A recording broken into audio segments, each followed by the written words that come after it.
So one of the comments that we had was about the trim. Is on the standing seam panel where it's no exposed fasteners, how and where do we put our pieces to make sure that we don't have any exposed fasteners? First of all, everything is broken, our sheet metal brake, custom, with the same 24 gauge metal, and then there's a clip system that you don't see throughout the whole roof. This here is a piece of Z-bar that we broke in our sheet metal brake, and you can see here. And what it'll do is it'll actually go right up here like this, and each piece will slide. I'll end up cutting each piece. It'll go between here, and the ridge cap has an open hem on it and will lock into this groove. So what we'll do is we'll cut this 15 inches to slide in between there.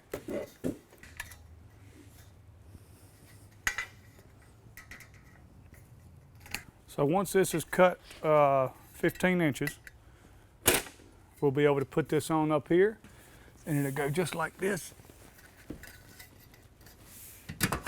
It'll go in here, and then the cap will hook into there. But I'll show you a little more about how that goes now. We'll put butyl tape across the bottom of it, and it'll go right down in between each piece, just like this.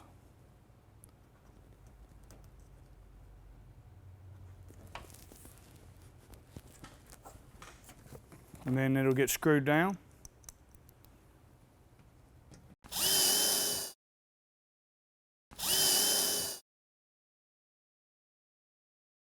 It's marked exactly where the ridge cap would go.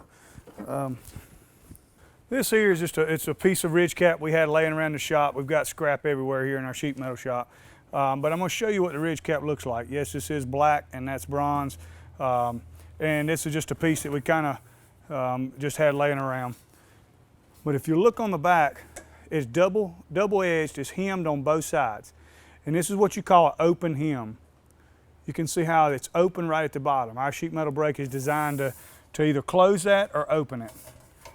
That open hem will lock right into this Z-bar, just like that, and hold on to the roof.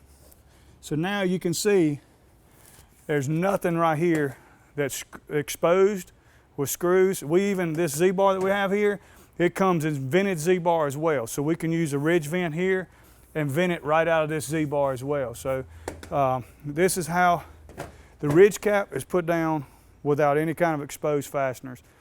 It's some people will come through and pop rivet and do different things, and it's just a quick, easy way to do it. But this is the only way to do it right. And all of our trim is done this way.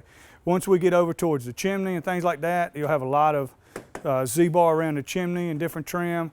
In transitions, you'll have some cleats and different things that we custom made to hold each piece. And we can go into detail a lot more later about each trim piece and how it works. But just want to touch real briefly why, how this works. And also, somebody had mentioned that doesn't necessarily have to be a professional to do this type of roof. It looked really easy. They said, well, that looks simple enough. Well, that's just because I put a few panels down. It really isn't that simple. When it comes to doing trim and working around chimneys and walls, transitions, valleys, things like that, there's a lot of detail to that.